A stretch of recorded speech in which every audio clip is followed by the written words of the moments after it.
কিছুক্ষণের মধ্যে বাহিরের মাইকগুলো অফ করে দিবেন, শুধু প্যান্ডেলের মাইকগুলো থাকবে। অনেক বৃদ্ধ মানুষ আছে রাত্রে ঘুমাতে পারতেছে না, অনেক ছাত্রছাত্রী আছে লেখাপড়া করতে পারতেছে না।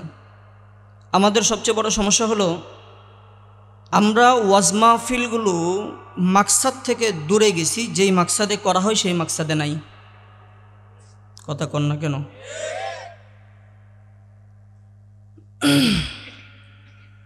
দেখেন,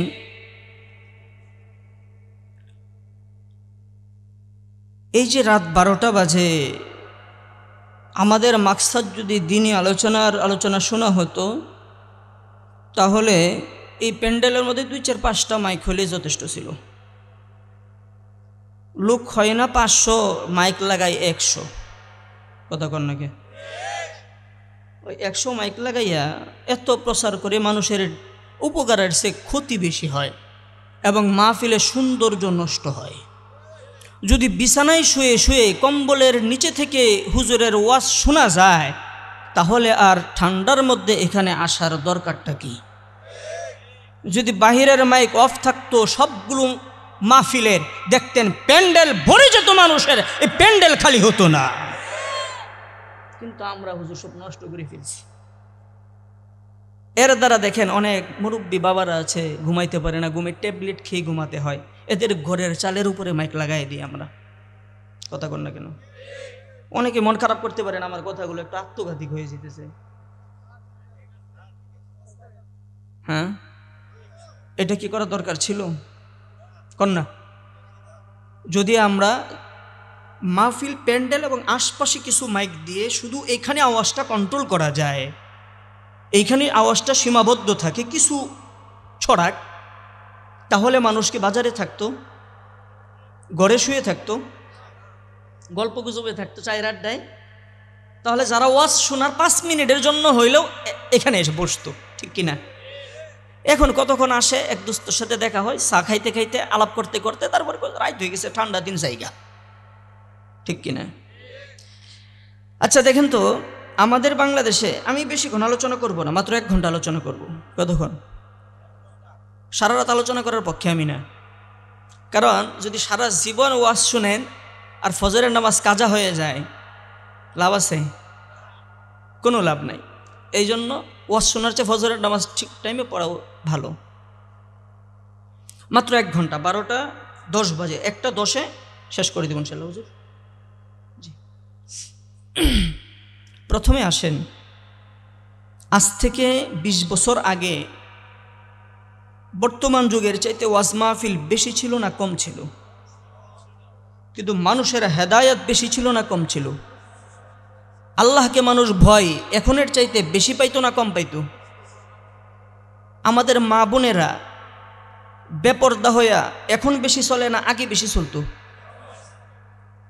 এখনের বাচ্চারা বেশি বেয়াদব না আগের বাচ্চারা বেশি বেয়াদব ছিল? এখন মান সম্মান ইজ্জত আব্রু বেশি দেখায় না আগে বেশি দেখাইতো?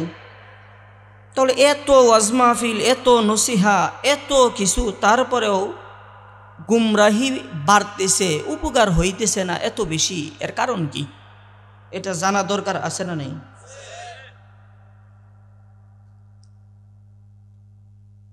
দেখেন, একটা মাহফিল হওয়ার জন্য 3 শ্রেণীর মানুষ দরকার। বলেন তো কয় শ্রেণী? কথা বলতে হবে আমার সাথে, জোরে কোন, কয় শ্রেণী? কেন কথা বলতে হবে এটা বলবো? আমার কথা বুঝেন কিনা এটা আমার জানতে হতো, নাহলে ঝামেলা আছে। 2016 সালে গেলাম সিল্লার জামাত নিয়ে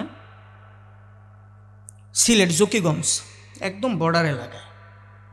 যাওয়ার পরে জোহরের নামাজে পরে এলান হলো তারুফি মজলিসের। তারুফি মজলিস হয় না? কন্যা দাওয়াত তবলিগে কে কে গেছেন? হাত উঠে না, চাদরের ডিসতে বার করে লাগে, এত ঠেকছে। তা তারুফি মজলিসের এলান হলো, আলোচনা হইল, আমাদের এক ভাই আলোচনা করল। দেখলাম কিছুক্ষণ আলোচনা করার পরে পিছে কে কে জানি গুনগুন গুনগুন করে কিছু কথা বলল। তারপরে আবার 2-4-5 জন বের হয়ে চলে গেল। আমাদের তারুফি আলোচনা শেষ হইল। শেষ হওয়ার পরে